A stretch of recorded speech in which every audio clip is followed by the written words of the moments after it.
Now today we will be talking about the general curved shell elements and mainly discuss the element derived by Ibrahim Begovic, Bruce Irons and Zienkiewicz. Now let's consider an element like this in 3 dimensions. So we say a thick shell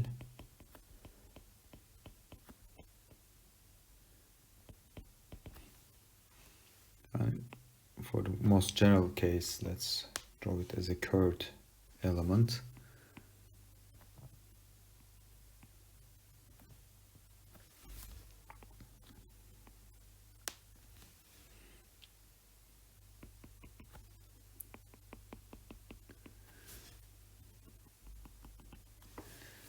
So this is our global coordinates x, y, z coordinate system, and this is a 3D thick shell element. So we are here modeling it as a solid element. So we have nodes at these locations, corner nodes at the top surface and at the bottom surface, and mid-edge nodes at the top and the bottom surface.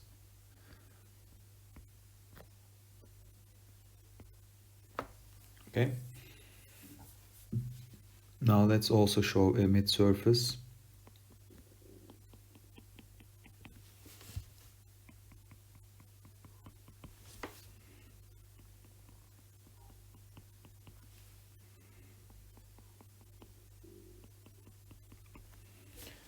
And let's define the coordinate axis for the mid-surface. So we have xi, nu, and zeta. So at the top surface, zeta is equal to 1, and at the bottom surface, zeta is equal to -1. So for an element like this, we can say that the coordinate interpolation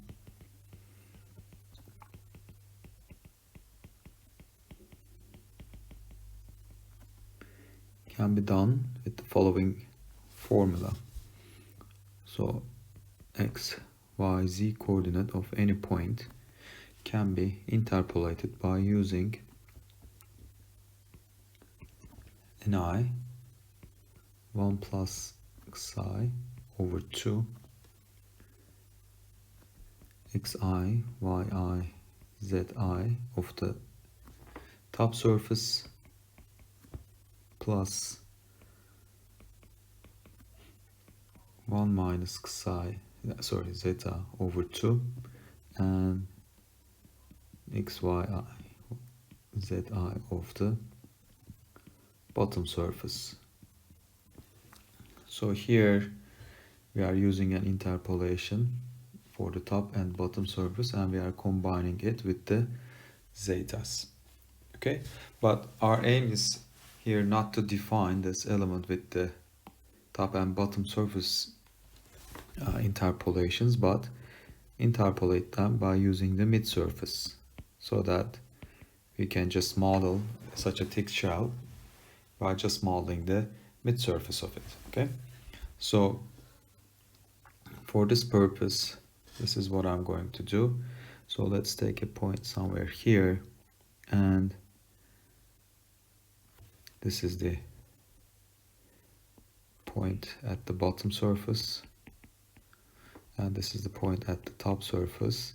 So I'm defining a vector, okay, going from bottom to top, and this is the v3 vector. This is the perpendicular to the mid surface. So instead of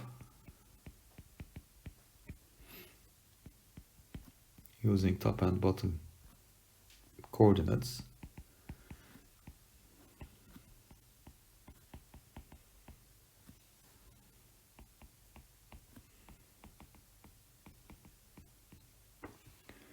we can have the coordinate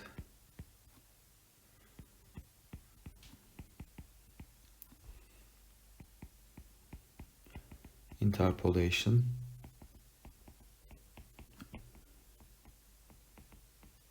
written with respect to mid-surface.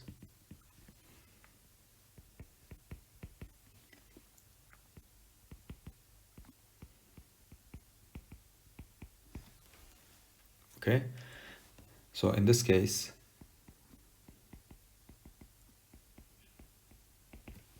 my coordinate interpolation will have the following form: x, y, and z is equal to ni, xi, yi, and zi of the mid-surface plus ni multiplied with zeta over 2 multiplied by the vector v3.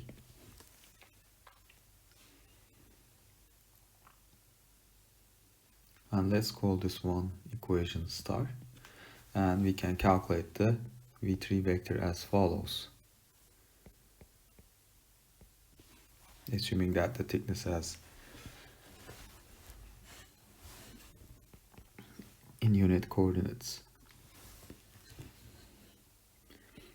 xi, yi, and zi, top minus x and y and z coordinate of a particular point bottom.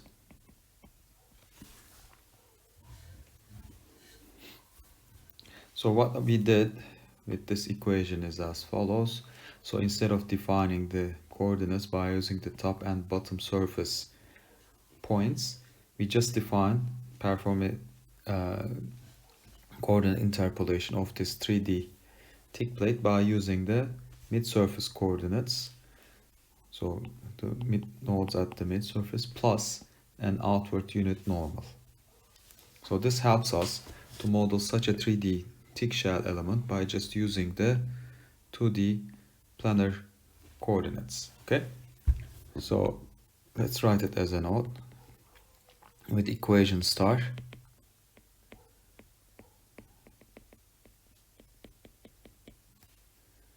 We can define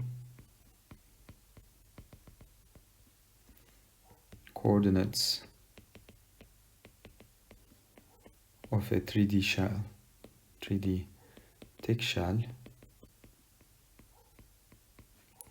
with nodal coordinates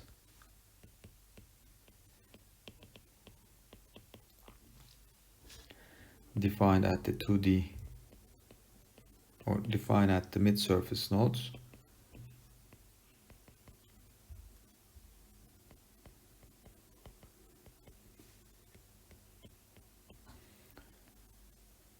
and outward unit normals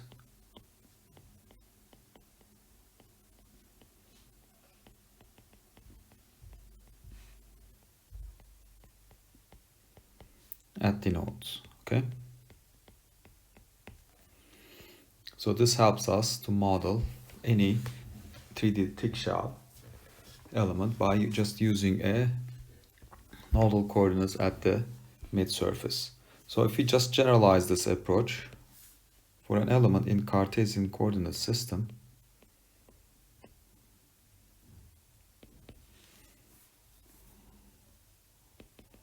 now we are talking about the most general element. We are here in this element, we are thinking that the thickness is unity.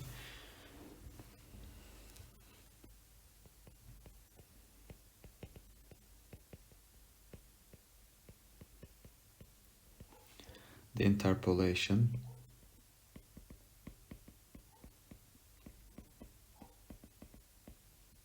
will have the following form. So the coordinates of any point within this member can be represented by shape functions multiplied with the nodal coordinates of the mid-surface plus we have a zeta t over 2 and L3I, M3I, and N3I, and this one represents the XYZ coordinates of the outward unit normal. So in this element, this is the coordinate interpolation, and we will derive the Jacobian matrix from this coordinate interpolation. Now let's take a look at the displacement interpolation now.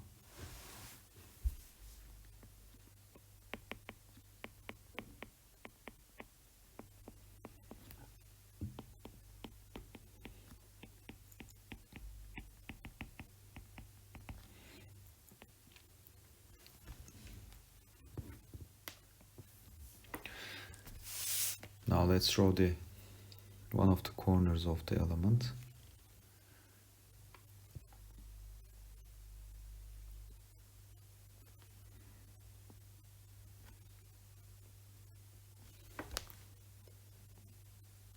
Okay, so this thickness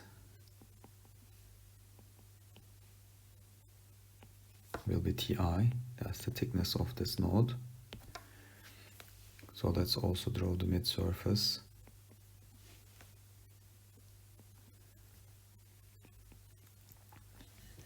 This is where we have the rho is equal to 0, and this is the direction of the outward unit normal, V3I. Okay,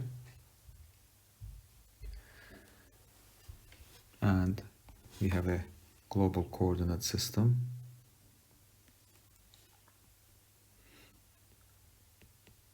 X, Y, and Z here.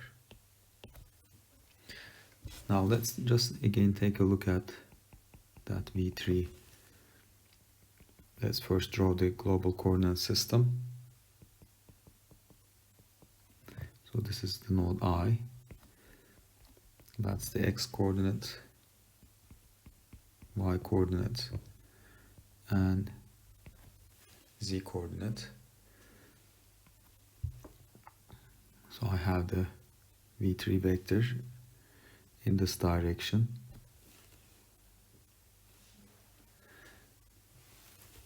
So let's say that we have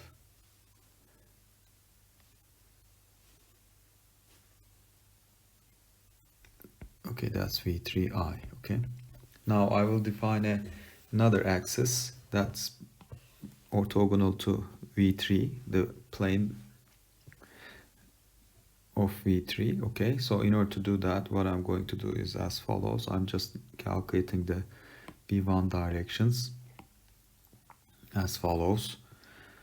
So V1 is equal to, so just take a unit outward unit normal of the y-axis and cross product it with a V3 axis. Okay, so this will give me another axis, V1 axis, that is perpendicular to V3. So let's show it this way. So let's say that that's my V1 axis. And then I will find the third orthogonal axis by just cross producting. I will call it V2, and I will cross product V3 by V1. So that will give me another axis. So V2I. So as you see, I have another local axis definition, defined by these three orthogonal vectors, and that will be the local axis of this ith node. Okay, so these vectors are called director vectors,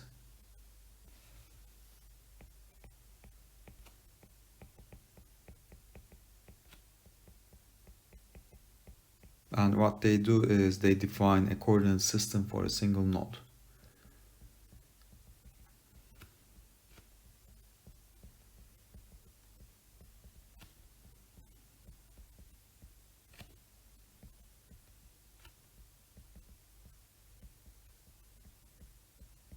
Okay.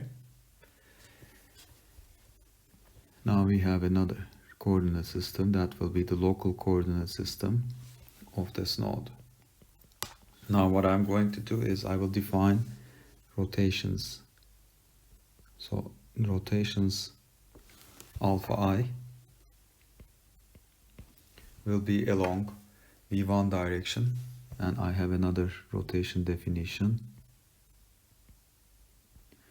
Rotation beta I will be along v2 directions.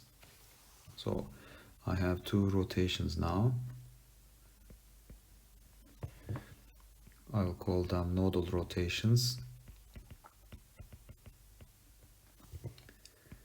defined in v1 and v2 directions.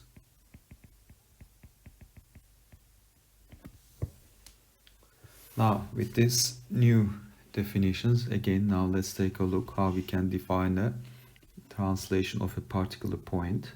So again, I'm drawing the coordinate axis, the global one, that's x, that's y, and that's z. So also let's show the local axis. So we said that will be the direction of v3, that will be the direction of v1, and direction of v2. Let me redraw v3.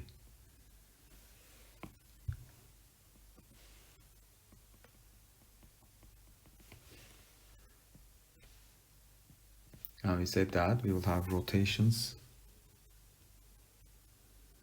in v1 direction, it's alpha 1, alpha I, and in the v2 direction it's beta I. Now I'll take a point somewhere here. Let's call it point P. Okay.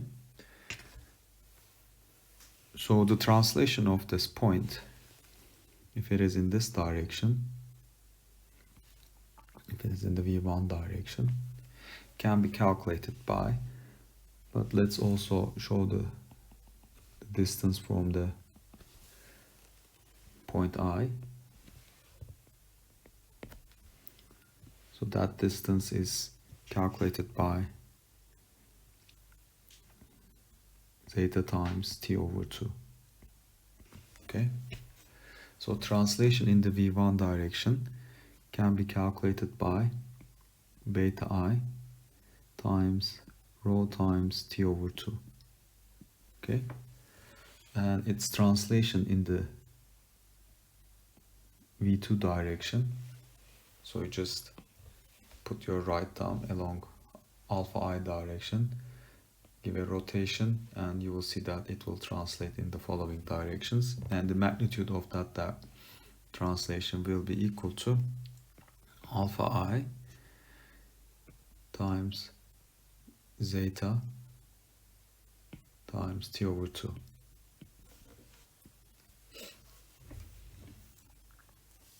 Now,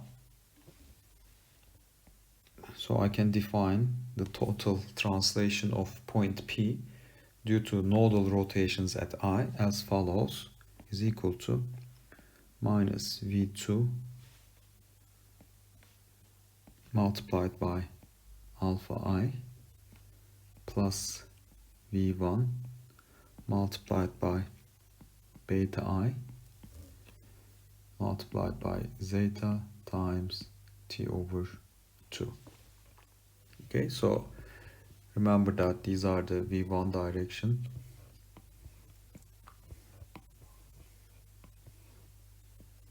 That's the direction of v1, that's the direction of v2. Now the translation in the local directions will be equal to alpha I times zeta times t over 2 if we have alpha, And when we have beta, its translation will be beta I zeta times t over 2. Okay. Now, in order to convert these translations into global directions, you just multiply it with the direction vectors. So this is in the minus v2 direction. This one is plus v1 direction. So when we multiply it with these vectors, we get the translation of this up in the global directions.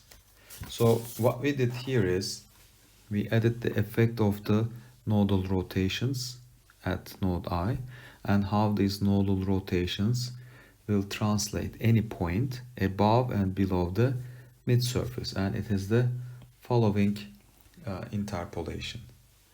So now we can define the displacement field.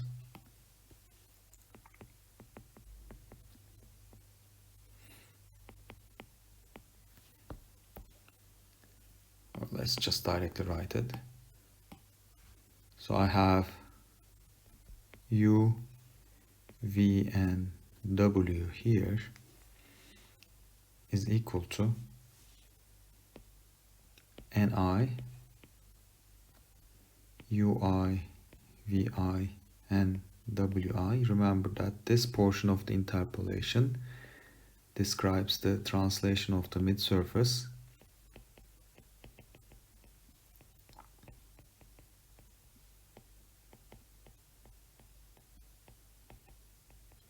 Now we have another interpolation that describes the translations of the points above and below the mid-surface, and that will be equal to Ni multiplied by T zeta over 2, so minus L component of the second V2 multiplied by alpha I plus L component of V1 multiplied by beta I. 2I alpha I plus M1I beta I into I alpha I plus N1I beta I.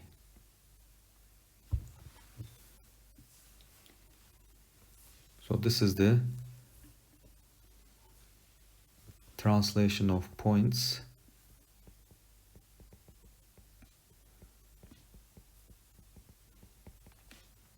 above and below the mid-surface.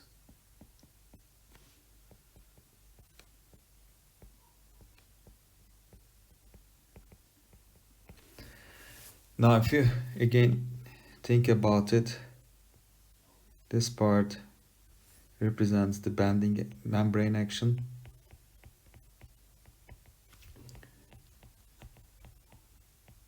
or represents, we can just say, axial deformations, right? It is the deformation of the mid-surface, and this part of the interpolation describes the deformations due to bending.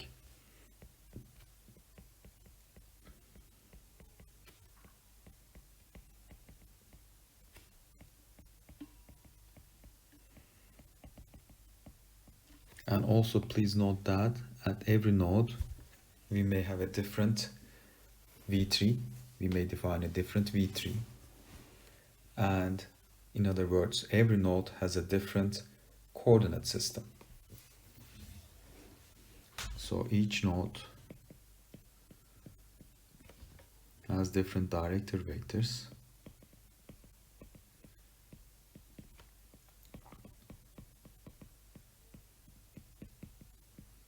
In other words, has its own nodal coordinate axis.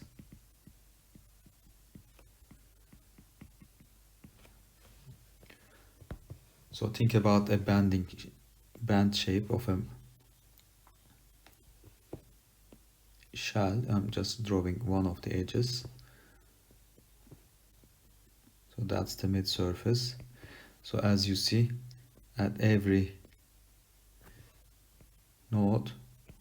So by defining a different directed vector at every node, we can actually interpolate the following function, following deformation, the curve deformation.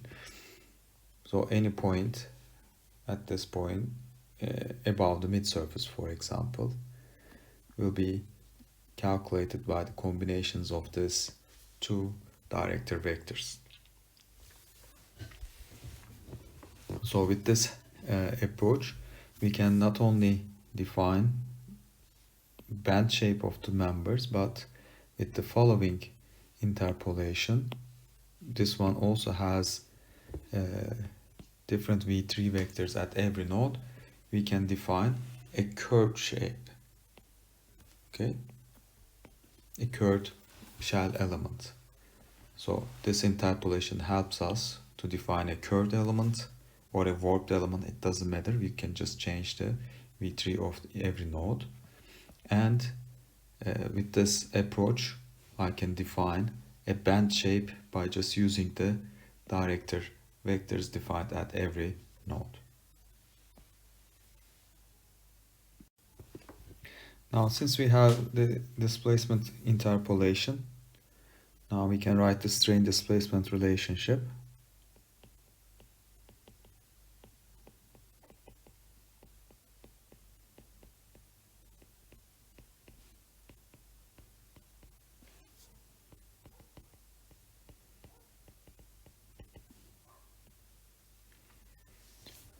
So this element doesn't use the plate theory. So this strain displacement relationships are written for a general 3D element.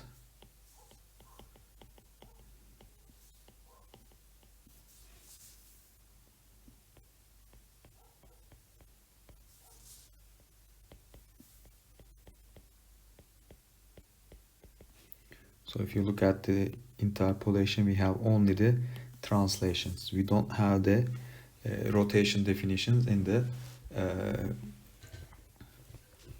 displacement interpolation. But in order to do displacement interpolation, we were using the nodal rotations defined according to their nodal coordinate axis. So the strains will be just written for the translations and for 3D geometries. So in that case, the axial transformation will be equal to del U over del X. The axial translation in local Y direction will be in Y direction, sorry, del V over del Y, and the axial strain in the Z direction will be equal to del V over del Z. Now the shear strains gamma xy in plane shear is equal to del U over del Y plus del V over del X. Gamma xz will be then equal to del U over del Z plus del W over del X, and gamma yz is equal to del V over del Z plus del W over del Y. So our both coordinate interpolation as well as the displacement interpolations has components in the Z direction also. So we can write the strains in terms of the translation in 3 directions. So let's use this displacement interpolation and try to calculate the axial strain. So from that we will remember that we will generate our B matrix, and by using the B matrix we can calculate the stiffness matrix. So if I write the axial strain, that will be equal to, I have to take the derivative with respect to x. So I'm using the following. Taking the derivative with respect to x means that I take the derivative of these shape functions with respect to x. Okay, so epsilon xx will be equal to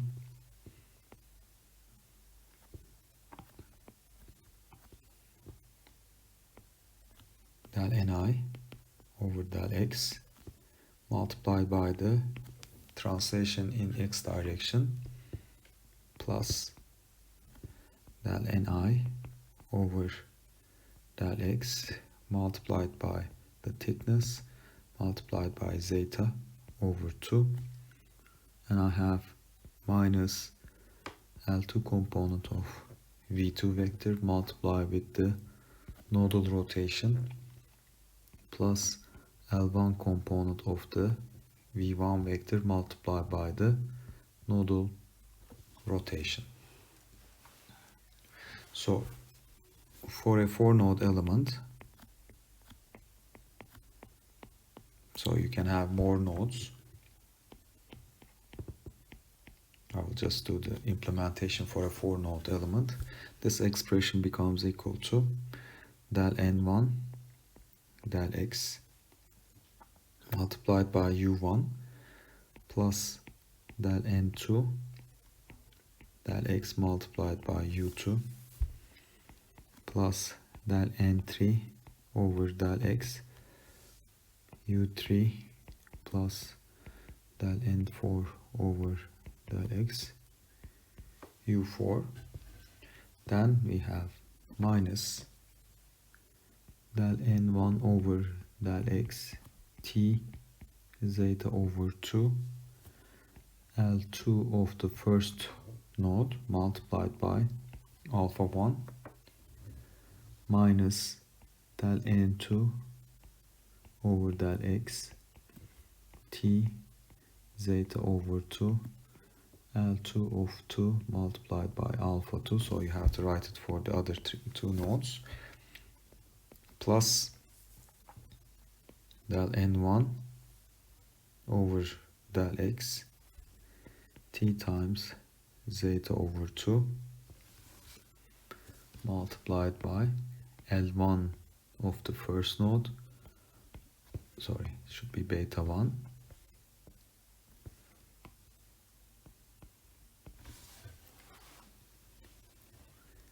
plus del n1, sorry, n2 over del x t times L1 of the second node multiplied by beta 2, and you just write it for the other two nodes. So if we just take a look at the B matrix, the first row of the B matrix will have the following terms.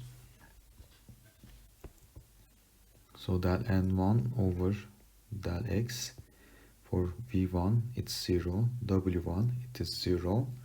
For alpha 1 I have minus del n1 over del x t times zeta over 2 multiplied by L21, and for the beta 1 component I have del n1 del x times t zeta over 2 L1 of the first node. So this continues just like that for the other nodes, and this is the component for U1, V1, W1, alpha 1 and beta 1. So with this you will repeat the same procedure for epsilon YY and epsilon ZZ and fill up the remaining rows of this B matrix. Now I'll just work on gamma XY also. So gamma XY we have the following interpolation: del Ni over del Y UI plus del Ni del X Vi plus del Ni over del Y t times zeta over 2 minus L2I alpha I plus L1I beta I, and plus I have the following term: del Ni over del X t times zeta over 2 minus m2i alpha I plus n1i beta I. So what you need to do next is extend it like that and figure out the coefficients for each displacement quantities, and this way form your B matrix. And the B matrix will be, we have for a 4-node element, we have 20 displacement components and we have 6 strain components. So this will have a 6 by 20 matrix.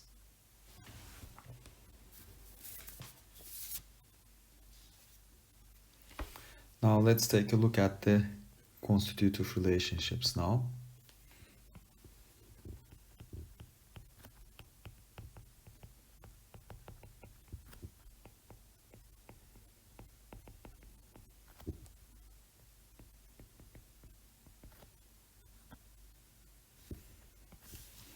Now, since this is a shell element, we have to impose the shell assumption. In other words, one of the directions in the outward unit normal direction, let's say, that it's too small when compared to other dimensions of your structure. So we call this type of structure shell. And our shell assumption here is in the thickness direction, it's free to expand. So we should make theta zz equal to 0. So we should impose this assumption. And the other issue is the direction of every node is different. The direction axis of every node is different. So we don't have a flat element now. We have a different coordinate at every node. Okay?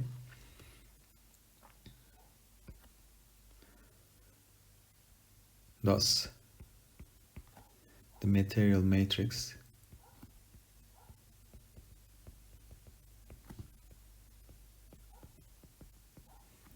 must be transformed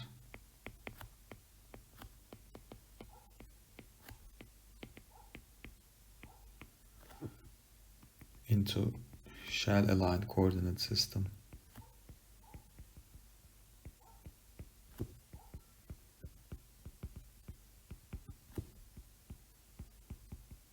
We will discuss that more. So our shell-aligned coordinate system will be zeta, nu, psi, nu, and zeta. And we have to do that at every Gauss point.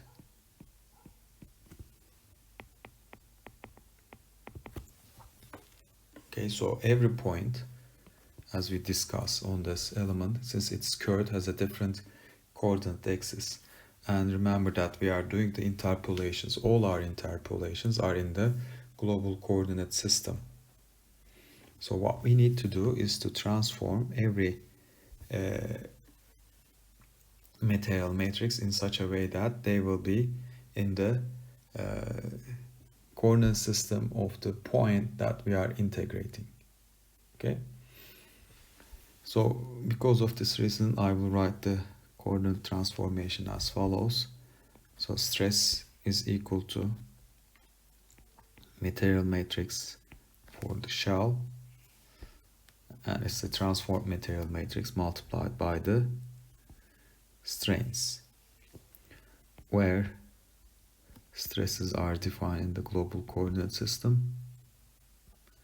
We have sigma xx, sigma yy, sigma z, tau xy, tau xz, tau yz. So this is the stress vector in global. And we have the strains, and all our strains, if you remember our interpolations, are also defined in the global coordinate system.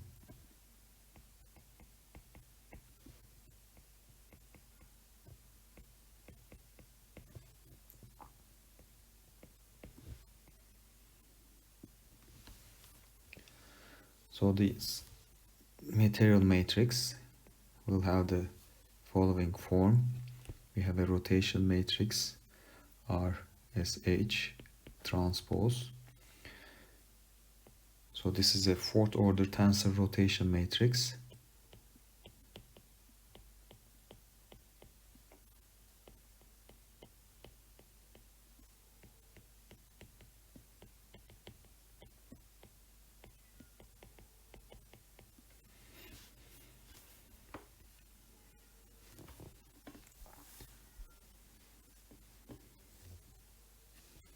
And we will discuss how we will generate this matrix.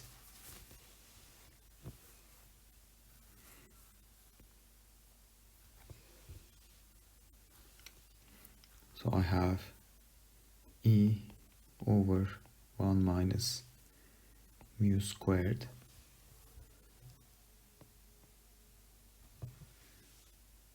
one mu and 1. Now we will put all zeros here for the z direction. We are doing it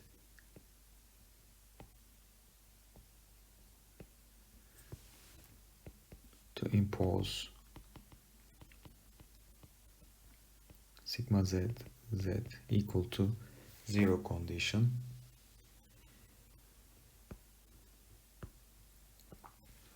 Now we have the material terms for the shear, in plane shear over 2. Now I have to apply a correction for the out of plane shear. Again, remember that we are using the shell theory. 5 over 6, 1 minus mu over 2. So these are all zeros.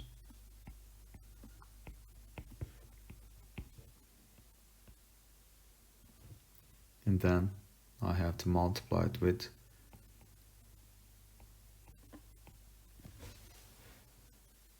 SH, okay? So this fourth order rotation matrix involves direction cosines.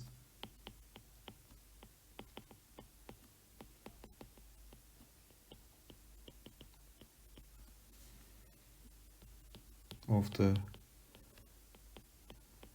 convected coordinate system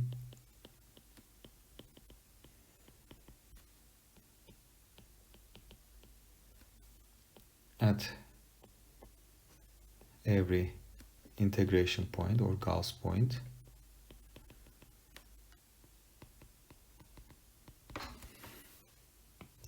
And this one defined in convected coordinate system.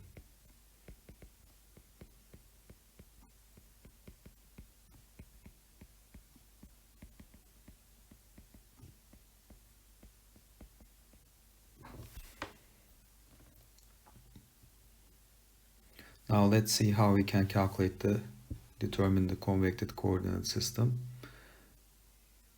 So let's say that this is our curved shell element.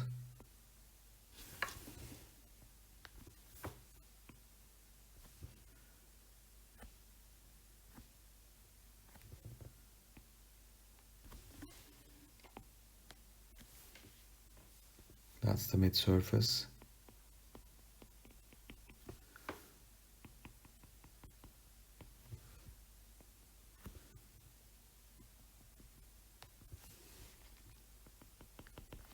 So we are doing integrations at the following location. So we have an integration point at the middle of the top and the mid surface. In between, I want to say. So I got 4 points. And also I have to do the same thing for the somewhere between the mid surface and the bottom.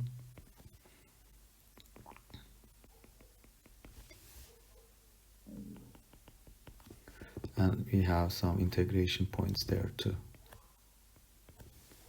So basically we have 8 integration points.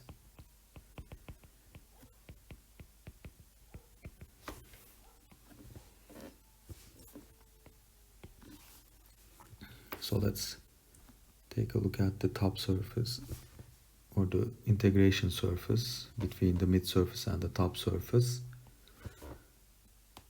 Okay, so these are the locations that I do integration.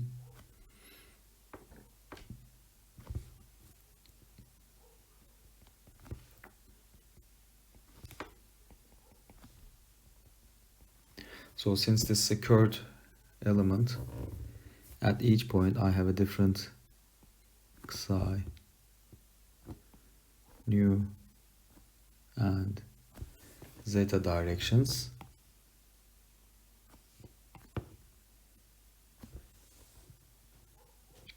And these directions can be determined by the derivative of the coordinate interpolation with respect to psi. This axis is the derivative of the coordinate interpolation with respect to nu. Okay, but the thing is that x over del psi and del x over del nu doesn't have to be perpendicular, or let's say orthogonal.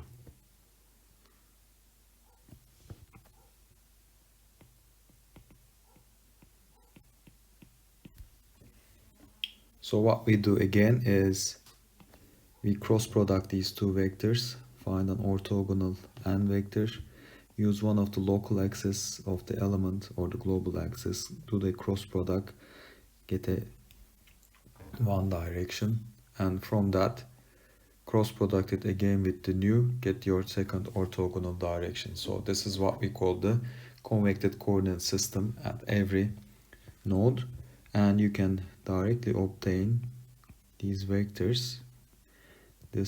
That x over del psi will be equal to the first row of your Jacobian matrix,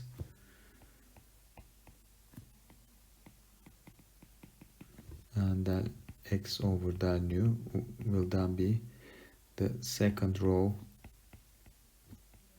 of the Jacobian matrix.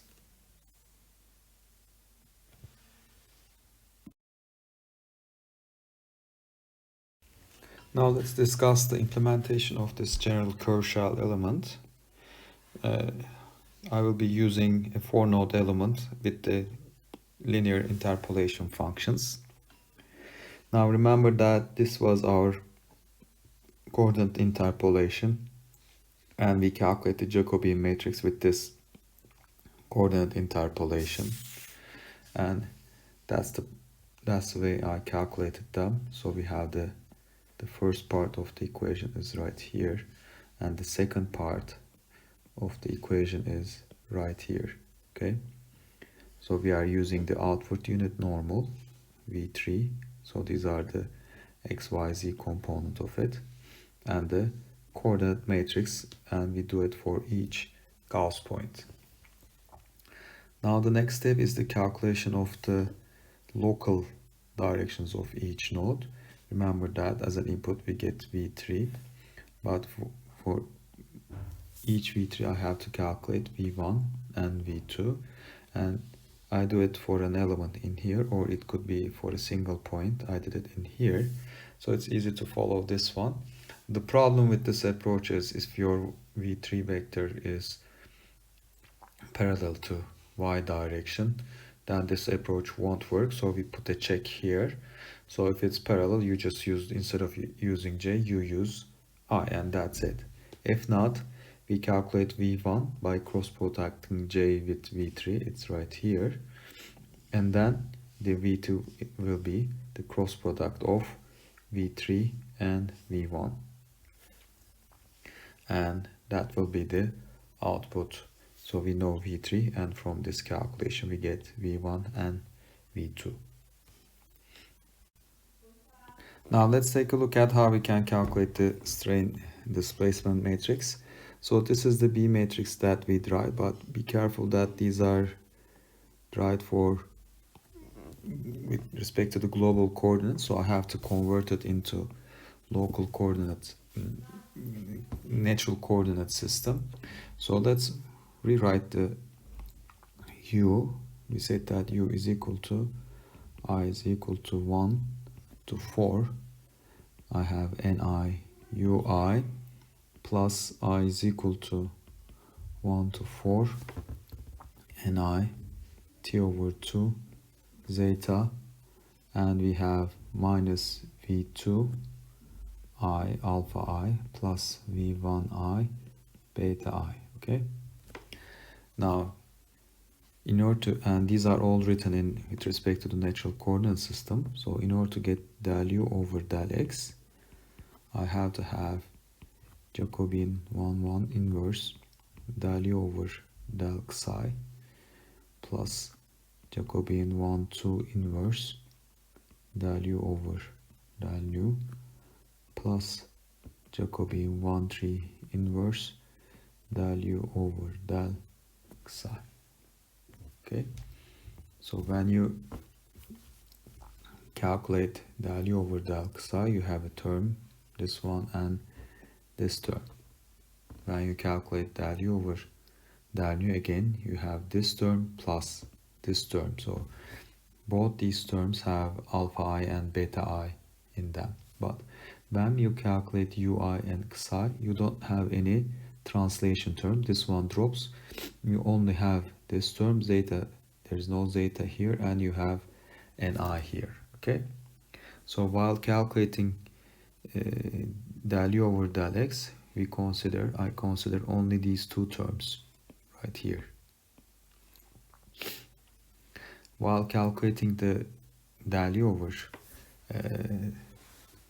del z terms, or these are used for the translations right here, but in order to calculate the alpha coefficient and beta coefficient, I have the derivatives of these terms, this one and this one, and as well as this term.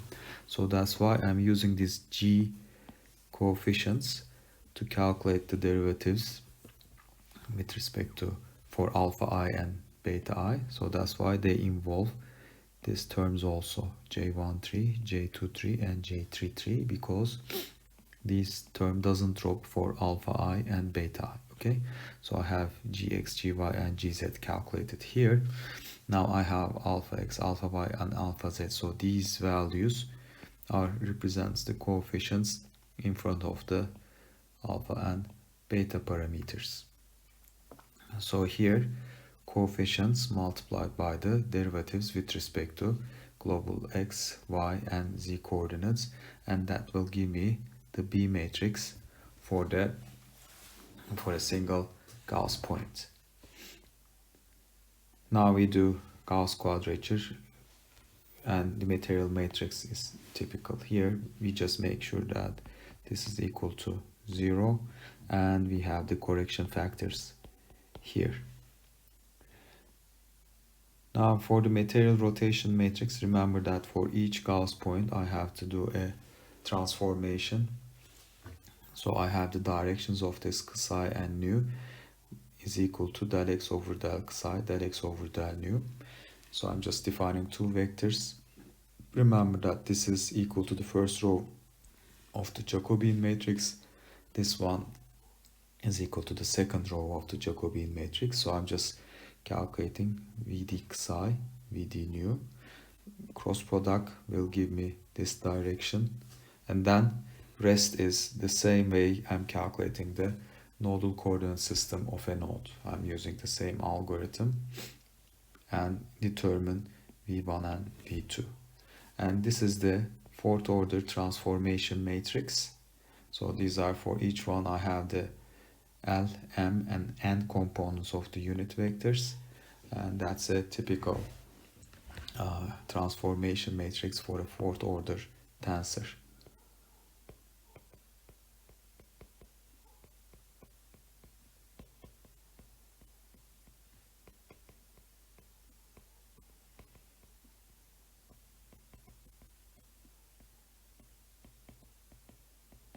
Okay.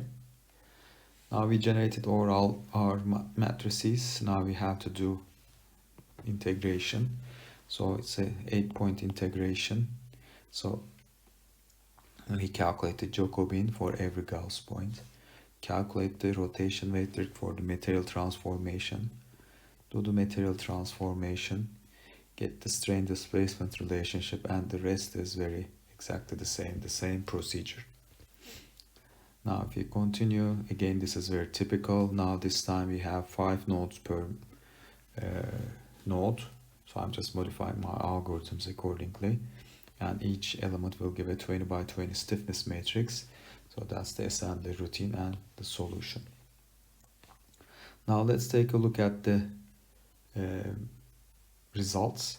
Now again I'm solving the same problem for out of plane bending. Remember we used the 3D shell formulation instead of the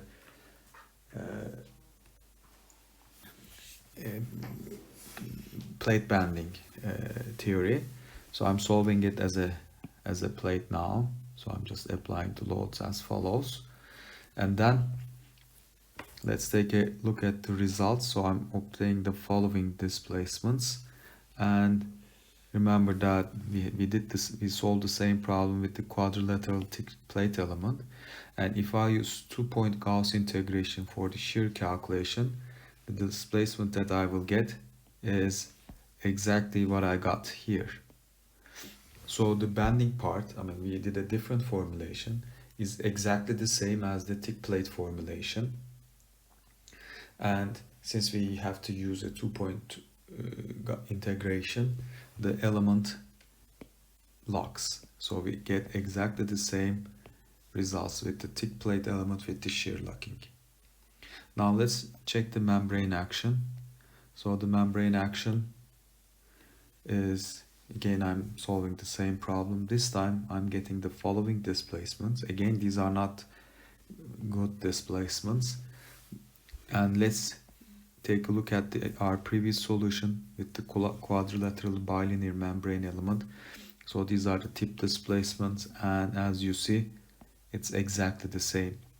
So this element, when it is flat, behaves exactly the same as the bilinear membrane element in the membrane action, and same way in the thick plate element with shear locking, same formulation.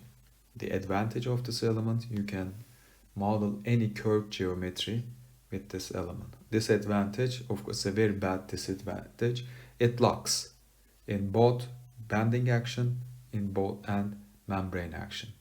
So what to do? So there are some remedies. So we say that the 4-node version of this element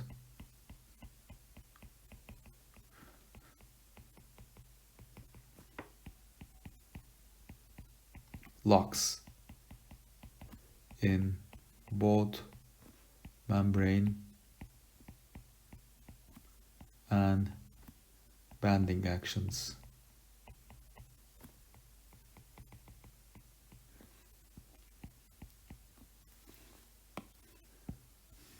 Okay, and when it is flat,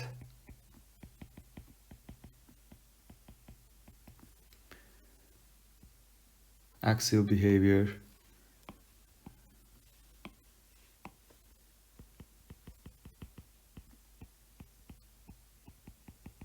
is exactly the same as the bilinear membrane element.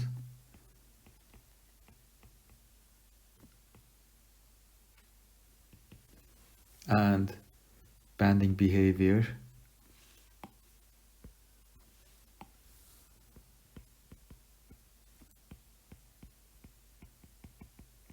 is exactly the same thick plate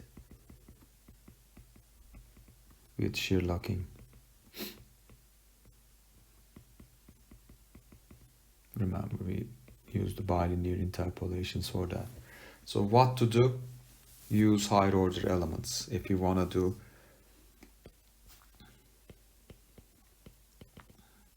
higher order interpolation functions.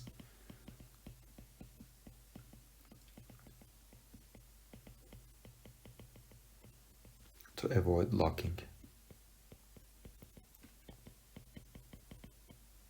So many people prefer 8-node version of this element. So the only thing that you need to do is to, instead of using 4-node shape functions, use 8-node quadratic shape functions. Define your element with 8 nodes, and then the rest of the formulation will be the same, and you will get much better results.